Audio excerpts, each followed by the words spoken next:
Hello friends, welcome to our channel complete study. Class 17 में हम 425 तक क्वेश्चन कंप्लीट कर चुके थे। अब चलते हैं उससे आगे। In a triangle the lengths of sides are 6 and 12 units and x units. How many possible integer values are there for x। किसी ट्राइंगल में एक तो लेंथ है 6 और एक है 12 और तीसरी है x। तो x से कितनी वैल्यू यहाँ पर पॉसिबल हो सकती है वो हमसे पूछा गया, इंटीजर वैल्यू। तो इसके लिए हमें पता है किसी भी ट्रायंगल के अंदर एक जो साइड है वो बाकी दो साइड के सम से छोटी होती है, यानी 12 और 6 18, और ये बड़ी होगी इनके डिफरेंस से। इनका डिफरेंस 6, ये 6 से बड़ी 18 से छोटी। तो x की वैल्यू क्या क्या हो सकती है? 7 हो सकती है, 8 हो सकती है, ऐसे ये हो सकती है 17 तक। तो टोटल कितनी वैल्यू है? ये 17 में से 7 माइनस करें 10, 10 और 1 11। तो x की 11 इंटीजर वैल्यू हो सकती है, ऑप्शन सी। इसका मैंने आपको एक शॉर्टकट भी लिखवा रखा है। x की वैल्यू हमें निकालनी है तो 2 मल्टीप्लाई में स्मॉलेस्ट साइड, स्मॉलेस्ट साइड यहाँ पर 6 है और माइनस में 1। तो 2 6 12, 12 में से 1 माइनस करेंगे 11। ये इसकी शॉर्ट ट्रिक है, ऑप्शन सी इसका राइट आंसर हो जाएगा। Next, if a triangle has a perimeter of 52 units then all its sides have length units. तो कोई ट्राइंगल है जिसमें उसका पेरीमीटर 52 यूनिट है, तो इसमें जो उसकी साइड्स हैं उनकी लेंथ क्या होगी? हमेशा ये छोटी होगी, याद रखना। जो इसका हाफ है, पेरीमीटर का हाफ 26, तो हमेशा 26 से छोटी होंगी इसकी साइड्स, जो कि ऑप्शन ए के अंदर है। इसका बेसिक मैं आपको बता देता हूँ। 3 साइड हमारे पास है ट्राइंगल के अंदर, तो इसने पेरीमीटर हमें दे रखा है, यानी ए प्लस बी प्लस सी, ये 52 है। और हमें ये पता है कि ट्राइंगल के अंदर जो एक हमारी साइड है, मैंने सी उठा ली, तो ये साइड छोटी होगी बाकी दो के सम से और ये बड़ी होगी बाकी दो के डिफरेंस से। तो यहां से अगर मैं a प्लस बी निकालूं कि दो ट्राइंगल का, सॉरी दो साइड का सम, a प्लस बी, ये हो जाएगा 52 माइनस में c। तो a प्लस बी की वैल्यू को हम यहाँ पर पुट कर लेते हैं। एक बार ये लिख लेते हैं, c जो है वो छोटी होगी a प्लस बी से, ये हमें पता है। तो a प्लस बी की वैल्यू यहाँ पर अगर हम पुट करें तो ये आ जाएगा 52 माइनस सी। सी को लेके जाएंगे हम लेफ्ट साइड, तो ये प्लस का 2c less than 50, C less than 52 by 2 यानी कि 26। ऐसे ही हम यहाँ से a की वैल्यू निकालेंगे, ऐसे ही b की वैल्यू निकालेंगे। तो ये हमेशा क्या होंगी? 26 से छोटी, यानी पेरीमीटर के हाफ से छोटी होंगी। तो ऑप्शन ए इसका राइट आंसर हो जाएगा। Next, a chord of length 32 centimeter is drawn at a distance of 12 centimeter from the center of a circle. Find the radius of circle. तो एक सर्कल ड्रॉ करें अगर हम, इसके अंदर एक कोड है, ये हमारा सेंटर है। यहां से जो कोड की डिस्टेंस है ये हमें दे रखी थी 12 सेंटीमीटर। कोड की लंबाई 32 है, तो ये हमारी मीडियन भी है, यानी कि ये हो जाएगी 16। अब ये रेडियस हमें निकालनी है, तो ये कितनी हो जाएगी? 4 से इसको मैं डिवाइड करके देखो तो 4 3 12, 4 चौक 16, तो 3 4 5, ये ट्रिपलेट होती है, 4 से हमें इसको मल्टीप्लाई करना पड़ेगा, 5 चौक 20। ऑप्शन सी इसका राइट आंसर हो जाएगा। नेक्स्ट, या फिर पाइथागोरस थ्योरम अप्लाई कर सकते हो। In a circle with centre O, AOC is the diameter, B is a point on the circumference of the circle such that arc AB is 1/5 of the arc BC. What is the degree measure of angle BOC? देखो ये हमारे पास एक circle है जिसमें centre O है। अब इसके अंदर AOC डायमीटर है,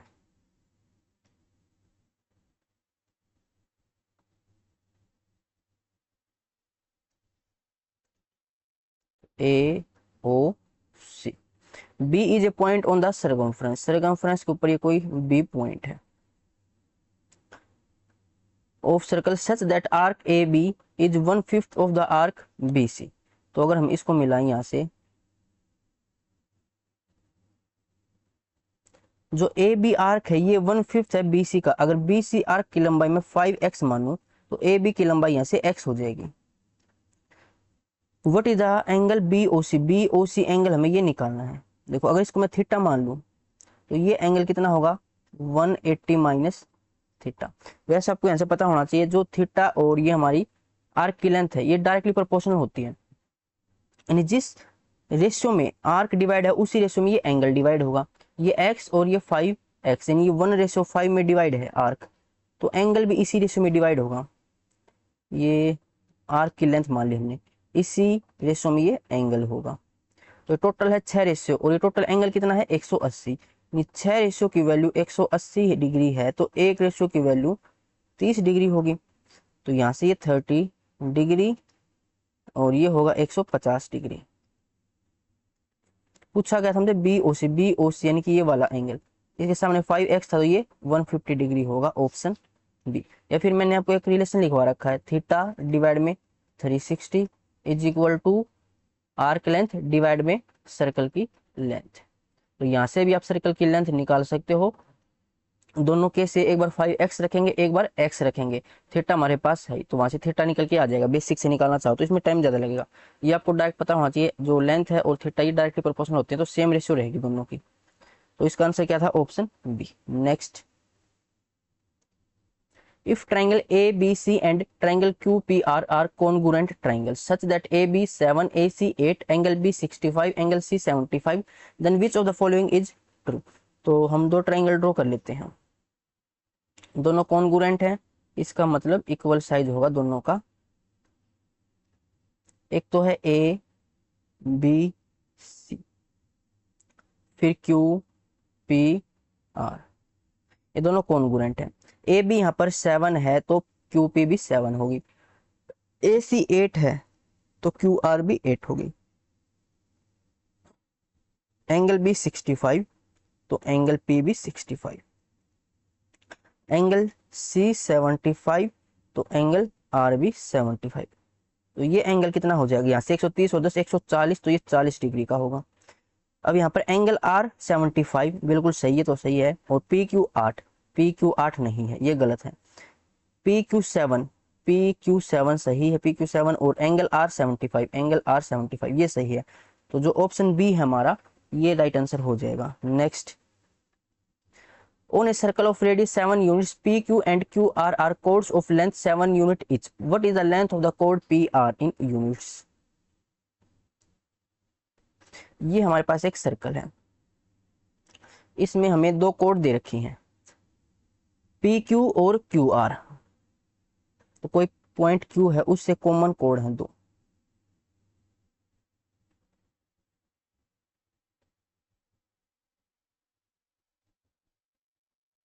ये मान लिया हमने Q पॉइंट था। तो PQ और QR ये दो कोड हैं जिनकी लंबाई 7 है। उसके बाद ये हमारा सेंटर हो जाएगा और इसमें रेडियस भी कितनी है 7 दे रखी है, यहां से लेकर यहां तक की डिस्टेंस।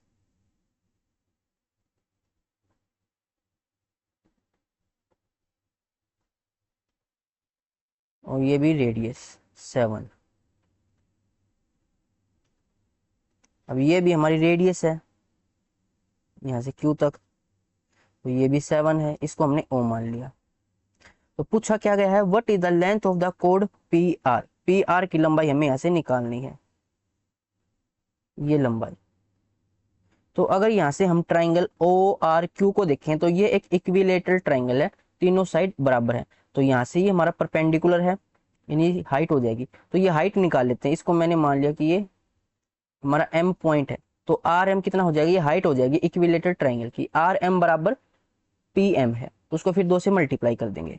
तो हाइट का फॉर्मूला होता है √3 ए यहाँ पर यानी कि साइड 7/2। ये है R से M तक की डिस्टेंस, सेम P से M तक की डिस्टेंस होगी, तो इसको मैंने 2 से मल्टीप्लाई कर दिया। अब ये PR की लंबाई 2 से 2 कैंसिल, तो ये आ जाएगा 7√3। 7√3 ऑप्शन में नहीं है, तो एक काम करते हैं यहाँ से हम √3 के ऊपर नीचे मल्टीप्लाई कर लेते हैं, तो ये आ जाएगा 7 या 21/√3, और ये है ऑप्शन डी के अंदर। Next, if arc PAQ and RBS of a circles are congruent then find the ratio of PQ and RS। ये आर्क हमें देखिए PAQ और RBS यानी कि ये ट्राइंगल बनेंगे यहाँ से, तो ये दोनों ट्राइंगल कॉन्ग्रुएंट है। फिर बोल रहा है PQ और RS, तो यहाँ पे देखो PQ और ये RS, जब दो ट्राइंगल कॉन्ग्रुएंट होती हैं तो उनकी साइड भी इक्वल होगी। साइड इक्वल होगी तो इनकी रेशियो 1:1 होगी। ये तो दोनों तो बराबर है, पी क्यू और आर एस, तो ऑप्शन सी इसका राइट आंसर हो जाएगा। Next, in a triangle PQR, PQ equal to PR and PT is perpendicular to QR. If PQ 17, PT 15, then what is the measure of QR? एक triangle draw कर लेते हैं। ये हमारे पास PQR, PQ बराबर है PR के, PT is perpendicular to QR, तो यहां से एक परपेंडिकुलर ड्रॉ कर लेते हैं P से, ये है PT, PQ है 17, PT है 15 और पूछा क्या गया QR।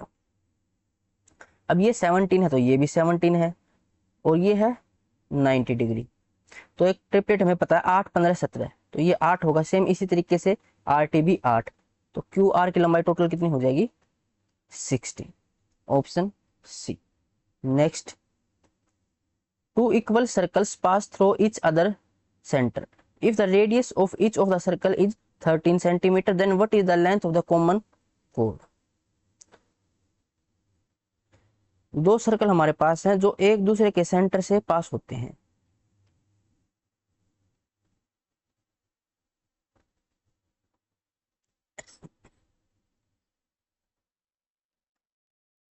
तो जो ये हमारा सर्कल है इसका सेंटर मान लिया ये है, और जो ब्लैक वाला सर्कल है इसका सेंटर ये है, तो ये एक दूसरे के सेंटर से पास होते हैं। और यहाँ पर हमें रेडियस दे रखी है, यहां से लेकर यहां तक, ये क्या है रेडियस है। सेम इसी तरीके से ये इसकी रेडियस दूसरे सर्कल की, अगर मैं इसको मिला दूं तो ये भी रेडियस है, यहां से यहां तक देखें तो ये भी रेडियस है, और यहां से यहां तक देखें तो ये भी रेडियस है। कॉमन कोड की लेंथ हमसे पूछी गई है, यानी कि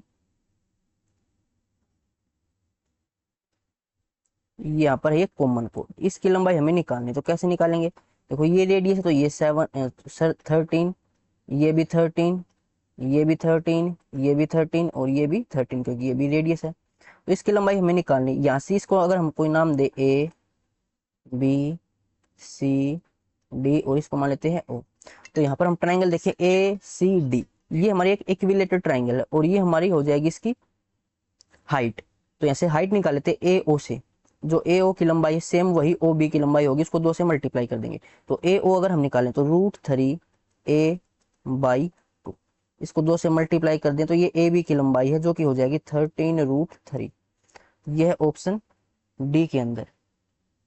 next, the side MN of a parallelogram MNOP is produced to Q such that MN equal to NQ, PQ intersect ON at R, the point R divides ON in the ratio। तो एक parallelogram हम draw कर लेते हैं,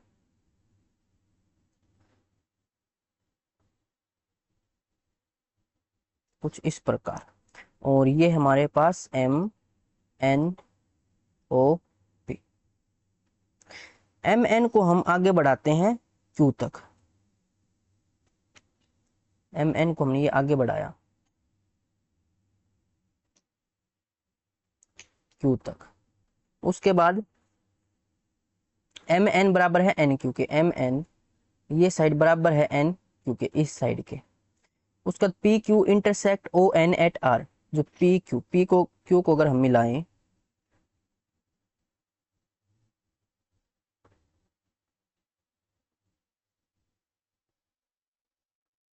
तो ये NO को cut करती है R पे, ये R पॉइंट हो जाएगा हमारा।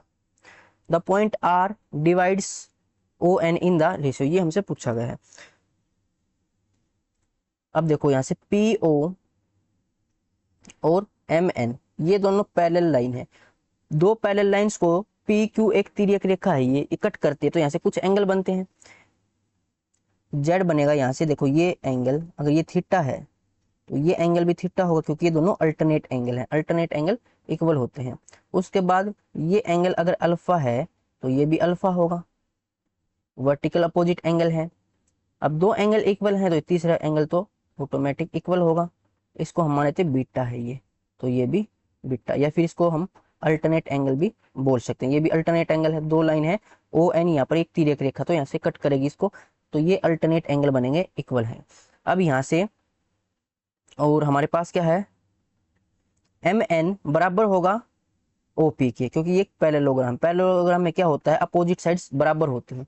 तो यहाँ से ओ पी बराबर है एन क्यू के, और यहाँ से एक ये एंगल है, और थीटा थीटा बीटा और ये बीटा, यानी कि एंगल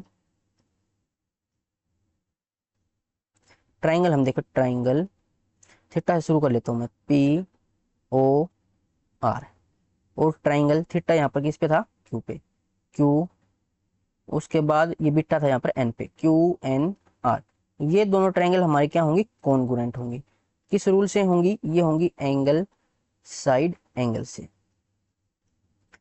अब ये दोनों ट्राइंगल कॉन्ग्रुएंट है, तो ये जो इनकी तीनों साइड है वो भी इक्वल होंगी, यानी कि यहाँ से ओ आर बराबर होगा एन आर के, दोनों बराबर है तो ये 1:1 में डिवाइड करेगा आर इनको, ऑप्शन डी इसका राइट आंसर हो जाएगा। नेक्स्ट,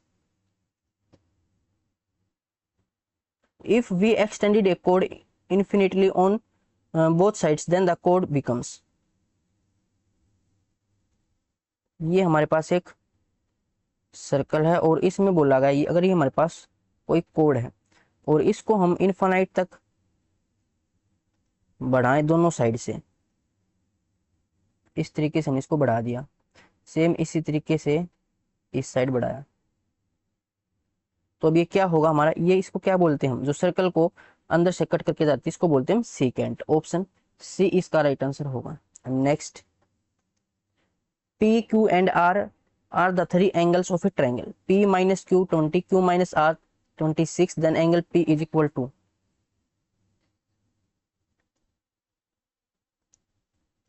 तो P plus Q plus R, ये तीनों एंगल का सम कितना होगा ट्रायंगल के अंदर, 180 डिग्री। अब किसी भी एक वेरिएबल में हम इसको लिख लेते हैं, तो यहाँ से P को मैं क्या लिख सकता हूँ, Q प्लस में 20, तो P को मैंने P रखा, Q को मैंने लिखा यहाँ से 20 प्लस में P, P को हम लिख लेते हैं, देखो Q फॉर्म में लिख लेते हैं तीनों को हम, Q को Q और P को हम लिखेंगे फिर 20 प्लस में ये P की वैल्यू, Q को हम Q में रखेंगे और R को हम क्या लिखेंगे फिर Q, R को लेके जाना राइट साइड, तो Q माइनस 26 हो जाएगा ये R की वैल्यू, ये बराबर 180 डिग्री यहाँ से, तो ये होगा 3Q बराबर, यहाँ से माइनस का 6 राइट साइड जाएगा तो प्लस का, यानी कि 186, तो Q की वैल्यू यहाँ से आएगी 3 6 18 3 दूनी 6, तो Q की वैल्यू है 62, पूछा गया था हमसे P की, तो P माइनस Q 20 है, तो यहाँ से P की वैल्यू कितनी आ जाएगी, Q प्लस 20 यानी कि 82 degree, option D. Next, P Q and R S are common tangents of two circles intersecting at A and B. A and B when produced on both sides meet the tangent PQ and RS at X and Y respectively. If AB 3, XY 5 then PQ is equal to, तो यहाँ पर हमारे पास है दो circle, ये दोनों circle intersect करते हैं दो पॉइंट पे, इसका मतलब ये कुछ इस तरह से इंटरसेक्ट करेंगे ए और बी पर, तो ये पॉइंट है ए, ये पॉइंट है B, A and B when produced on both sides meet the tangent PQ, तो यहां से देखो पहले तो टेंजेंट ड्रॉ कर लेते हैं, एक ये टेंजेंट हमारे पास, एक ये टेंजेंट, ये टेंजेंट है PQ और एक है RS, तो जब हम AB को आगे बढ़ाते हैं दोनों तरफ, तो AB को हमने इस तरफ बढ़ाया तो ये AB इसको PQ को कट करती है X पे और RS को कट करती है Y पे, यानी कि ये पॉइंट Y है, और इसको भी हम मिला लेते हैं, इस तरह से कुछ फिगर बनेगा। अब ए बी हमें 3 दे रखा था और एक्स वाई ये टोटल हमें 5 दे रखा है, तो ए से जो पी क्यू तक की डिस्टेंस है ये सेम होगी बी से वाई तक की। अब ये दोनों सेम है, ये वाली साइड और ये, यानी x a equal to b y, ये इक्वल है दोनों, ये 3 है और ये टोटल 5 था, इसका मतलब x ये दोनों किसके बराबर होंगे 1 के, यहाँ से ये 3 और 1 4 और ये 5, टोटल अब एक्स वाई की लेंथ 5 हो जाएगी। अब यहाँ से अगर मैं अलग से एक सर्कल आपको ड्रॉ करके दिखाऊं,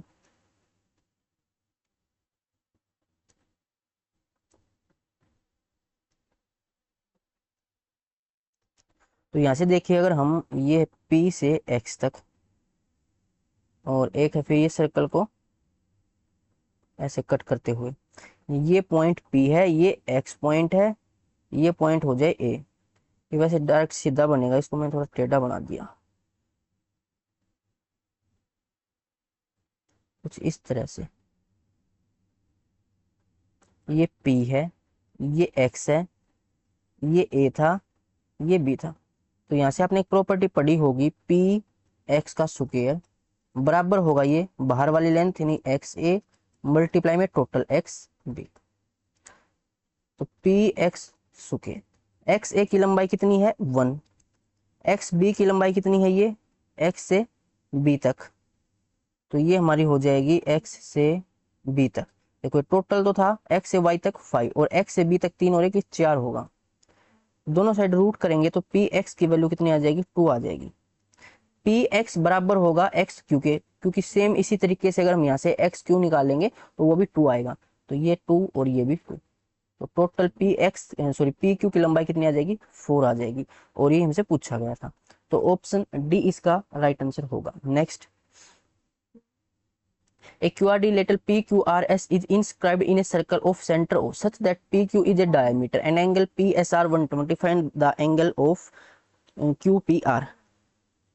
देखो ये हमारे पास एक सर्कल, क्वाड्रिलेटरल की जो एक साइड है वो डायमीटर है,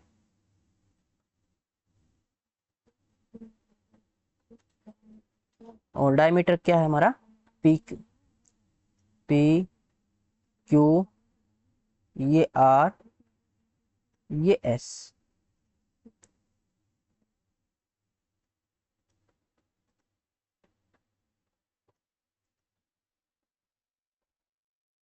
अब ये हो जाएगा हमारे पास एक cyclic quadrilateral. P S R ये है 120 डिग्री। अब साइक्लिक क्वाड्रिलेटरल में क्या होता है, जो अपोजिट एंगल्स होते हैं ये हमारे सप्लीमेंट्री होते हैं, यानी कि दोनों का सम 180 डिग्री। ये 120 है तो ये 60 डिग्री होगा। उसके बाद पूछा गया है Q P R, Q P R, तो इसको हम आसानी से बता सकते हैं। अब पी क्यू हमारे पास है तो ये डायमीटर है, और ये है पी क्यू ने सरकमफ्रेंस पे ये एंगल बना है, तो ये एंगल कितना होगा, डायमीटर सरकमफ्रेंस पे कोई एंगल बनाता है तो ये 90 डिग्री का होता है, तो ये 90 है। अब यहाँ से पी क्यू आर ट्राइंगल को हम देखें, ट्राइंगल पी क्यू आर, तो इसमें तीनों एंगल का सम 180 डिग्री होना चाहिए। ये 90 है, ये 60 है, तो ये कितना होगा, ये 30 होगा।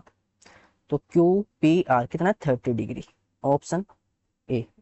Next, triangle ABC and triangle DEF are two triangles such that triangle ABC congruent triangle FDE. If AB 17, angle B 52, angle A 95, then which of the following option is true? तो सबसे पहले आप दो ट्राइंगल ड्रॉ कर लो, दोनों congruent है तो दोनों का साइज सेम होगा, ए बी सी। और देखो यहाँ से देखो पहले कॉन्ग्रुएंट कैसे हैं, ए बी सी फिर एफ डी ई, इसी तरीके से लिखो जैसे आपने ए बी सी को लिखा तो ये एफ हो जाएगा, ये डी और ये ए बी यहाँ पर 17 है तो एफ डी भी यहाँ पर 17 होगा। एंगल बी यहाँ पर 52 है तो एंगल डी 52 होगा। एंगल ए यहाँ पर 95 डिग्री है तो ये भी 95 डिग्री होगा। तो ये एंगल कितना हो जाएगा, 180 में से माइनस कर लेते हैं इसको, 5 और 2 7, 9 और 5 14, 147, 3 50 की 33 डिग्री आ जाएगा एंगल ए।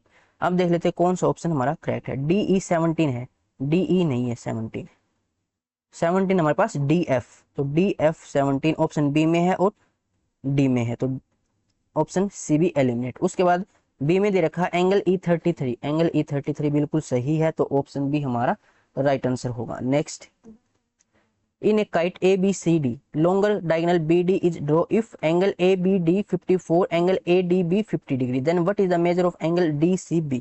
तो एक काइट हम ड्रॉ कर लेते हैं।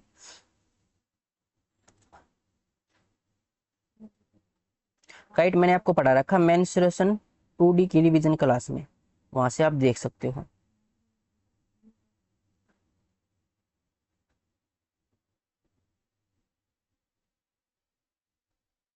तो ये हमारा हो जाएगा काइट। इसमें क्या दे रखा है, लॉन्गर डायगोनल बी डी है, तो ये बी और ये डी, और ये था A B C D, A B C D हमारा ये हो जाएगा काइट। अब angle A B D, A B D, तो इसको हमें यहां से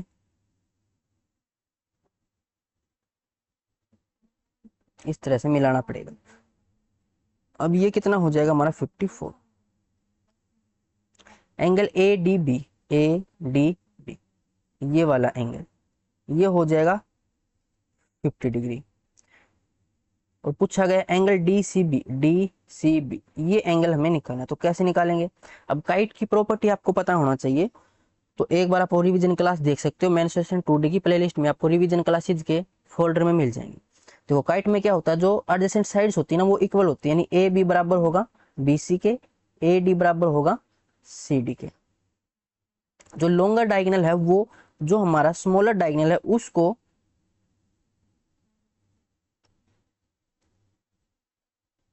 बाइसेक्ट करेंगे, यानी कि इसको अगर मैं ओ नाम दूं तो यहां से ये ए ओ बराबर होगा ओ सी के, और एंगल ए बराबर होगा एंगल सी के। ये कुछ प्रॉपर्टी होती है काइट की। तो यहां से हम एंगल ए निकाल सकते हैं। ट्राइंगल ए बी डी को अगर मैं देखूं तो दो एंगल हमारे पास है, तीसरा एंगल हमें निकालना है एंगल ए। तो ये एंगल कितना हो जाएगा 180 में से मैं इन दोनों को माइनस कर लेता हूं, तो 4, 5 और 5 10, 104। तो ये हो जाएगा हमारा 76। एंगल ए 76 है तो एंगल सी भी 76, क्योंकि दोनों इक्वल होते हैं। तो यही हमसे पूछा गया था डी सी बी, तो ऑप्शन बी इसका राइट आंसर हो जाएगा। Next, triangle P Q R, if P T is a median then which of the following is correct. तो एक ट्राइंगल हम ड्रॉ कर लेते हैं, P Q R, P T इसके अंदर एक मीडियन है, टी टी ये मीडियन है, तो यहां से क्यू टी बराबर टी आर होगा। पूछा गया कौन सा इसमें सही है, तो इसमें हमें लगाना पड़ेगा अपोलिनियस थ्योरम। एक होती है स्टुअर्ट्स थ्योरम, मैंने आपको पढ़ा रखा है, ज्योमेट्री का जो कंप्लीट रिवीजन कराया था उसमें मैंने आपको बता रखा है। तो किसी भी सीविन की अगर लेंथ हमें निकालनी है तो उसके लिए स्टुअर्ट्स थ्योरम होती है, और अगर हमें मीडियन की लेंथ निकालनी हो तो उसके लिए अपोलिनियस थ्योरम होती है। दोनों सेम होती है वैसे। अगर आपको स्टुअर्ट्स थ्योरम पता है तो मीडियन में क्या होता है, ये 1:1 में डिवाइड करता है, तो सेम उसमें आप वैल्यू पुट करोगे तो मीडियन की लेंथ निकल के आ जाएगी। अगर आप क्लास देखी होगी तो अच्छे से समझ सकते हो। तो इसमें अब क्या होगा, जिस वर्टेक्स हमने मीडियन ड्रॉ की है तो उस वर्टेक्स के जो हमारे एडजेसेंट साइड है उसका स्क्वायर, यानी कि पी क्यू का स्क्वायर प्लस पी आर का स्क्वायर बराबर होगा ट्वाइस ऑफ जो हमारे मीडियन है पी टी का स्क्वायर, प्लस में यहाँ से क्यू टी का स्क्वायर भी ले सकते हैं या फिर टी आर का स्क्वायर भी ले सकते हैं, क्योंकि दोनों इक्वल हैं। ऑप्शन में देखें क्या दे रखा है, तो P Q square plus P R का स्क्वायर, ये चार ऑप्शन में यहाँ से सेम है। तो एक तो होगा डबल, यानी कि ऑप्शन ए तो एलिमिनेट, ऑप्शन डी भी एलिमिनेट। उसके बाद यहाँ से देखें तो माइनस तो होगा नहीं, ये प्लस होगा, तो ये भी एलिमिनेट। और यहाँ पर हमें क्यू डी दे रखा है तो क्यू टी को उठा लेंगे, क्यू टी की जगह यहाँ पर आपको टी आर भी दे सकता था। तो ये किस ऑप्शन में है, ऑप्शन बी के अंदर है ये। Next, in the following sets which set represent the side of A right angle triangle. तो हमें ट्रिपलेट पता है तो आसानी से हम बता सकते हैं राइट एंगल ट्राइंगल, देखते ही पता लग जाएगा 5 12 13, ये ऑप्शन डी के अंदर है। इसके लिए तो आपको ट्रिपलेट्स आनी चाहिए, नहीं फिर आप पाइथागोरस थ्योरम अप्लाई करोगे तो उसमें टाइम ज्यादा लगेगा। Next, which of the following are the angles of a scalene triangle. तो स्केलन ट्राइंगल के एंगल हम कैसे बताएंगे, जो तीनों एंगल हमारे वो डिफरेंट होंगे। तो देखो 60 60 ये तो है इक्विलेटरल ट्राइंगल, यहाँ पर 90 डिग्री है तो ये है राइट एंगल ट्राइंगल। उसके बाद सी में क्या है, ये एक तो है 90 से ज्यादा, तो ये तो हो जाएगा हमारे पास ऑब्ट्यूस। लेकिन ऑब्ट्यूस में भी अब स्केलन ट्राइंगल तो हो सकती है, लेकिन ऑप्शन ए देखें तो 90 डिग्री है, यानी ये एक राइट एंगल ट्राइंगल है। तो एक ही ऑप्शन बचा सी, ये हमारा राइट आंसर हो जाएगा।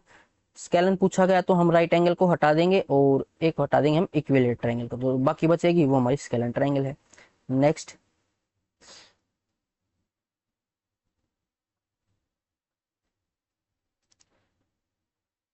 हमसे पूछा क्या गया था, स्केलन ट्राइंगल पूछा गया था। 1 मिनट भाई, इसमें देखो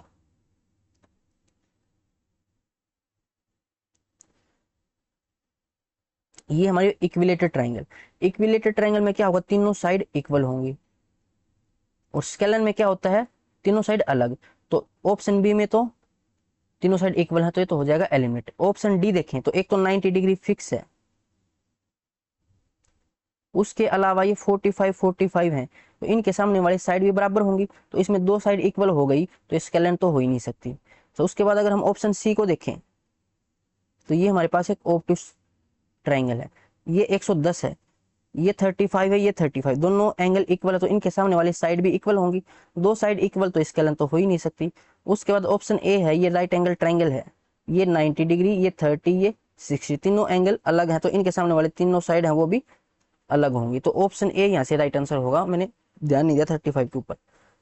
next, the distance between the longest code and the centre of a circle. तो जो लॉन्गेस्ट कोड होती है वो हमारी क्या होती है, डायमीटर ही होती है।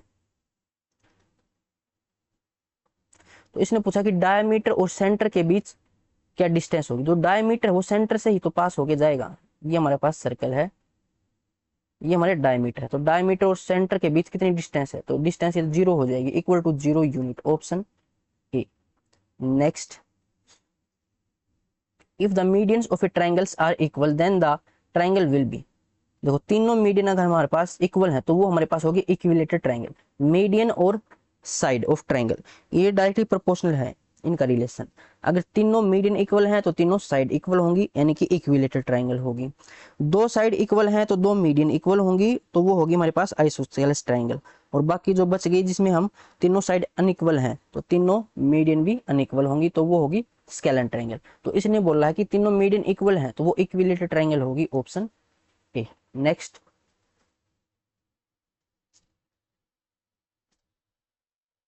if in a circle a chord of length 14 centimeter is at a distance of 24 centimeter from its center, then the length of the radius of the circle।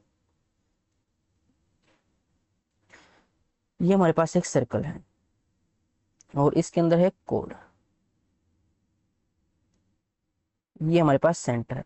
तो सेंटर से जो कोड की डिस्टेंस है वो कितनी दे रखी है, 24, ये परपेंडिकुलर होती है। कोड की लेंथ हमारे पास है 14, तो यहाँ से लेकर यहाँ तक जो ये लंबाई है 7 होगी, और ये होगी हमारी रेडियस। रेडियस हमसे पूछी गई है, तो 7, 24, 25 ये ट्रिपलेट होती है, तो रेडियस कितनी है, 25 है, option D. Next, if each side of an equilateral triangle is 37√3 centimetre, find its altitude. तो इक्विलेटरल ट्राइंगल में एल्टीट्यूड या हाइट का फॉर्मूला होता है √3 a बाई 2। ए यहाँ पर 37√3/2, तो ये आ जाएगा 37 मल्टीप्लाई में 3/2, तो 3 7 21, 2 3 3 9 2 11, और डिवाइड में 2 5 10, 2 5 10, तो 55.5, option D. Next, in triangle PQR, if 4 multiple of angle P equal to 5 multiple of angle Q equal to 20 multiple of angle R, then the value of angle Q। तो यहाँ से हम angle P, angle Q, angle R इसकी ratio निकाल लेते हैं। Ratio वाले chapter मैंने आपको डायरेक्ट ट्रिक बता रखी है। अगर आपको एंगल P की रेशियो निकालनी है तो बाकी दोनों की मल्टीप्लाई कर दो, 20 गुना 5 100, इसकी रेशियो 100 आ जाएगी। जैसे Q की रेशियो निकालनी है तो बाकी दोनों की 20 और 4 की मल्टीप्लाई, तो ये 80। R की वैल्यू निकालनी है तो 5 और 4 की मल्टीप्लाई, ये 20।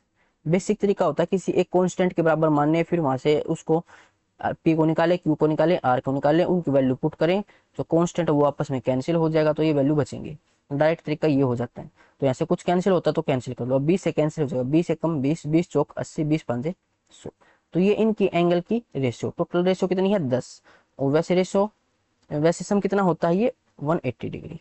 पूछा क्या गया था एंगल Q, यानी कि 4 रेशियो की वैल्यू हमें निकालनी है, तो ये आ जाएगा 18 चौक 72, 72 degree, option A. Next, triangle XYZ is an isosceles triangle with side XY equal to XZ if the measure of angle Y is 80 degree, what is the measure of angle X। तो ये हमारे पास एक है triangle XYZ, ये है isosceles triangle, तो इसमें XY बराबर है XZ के, और यहाँ पर एंगल जो Y है वो है 80 डिग्री। XZ के सामने एंगल 80 है तो XY के सामने भी 80 होगा, कि दोनों साइड इक्वल है। ये 80 80 है 160, तो बाकी ये बचा एंगल 20 डिग्री का होगा।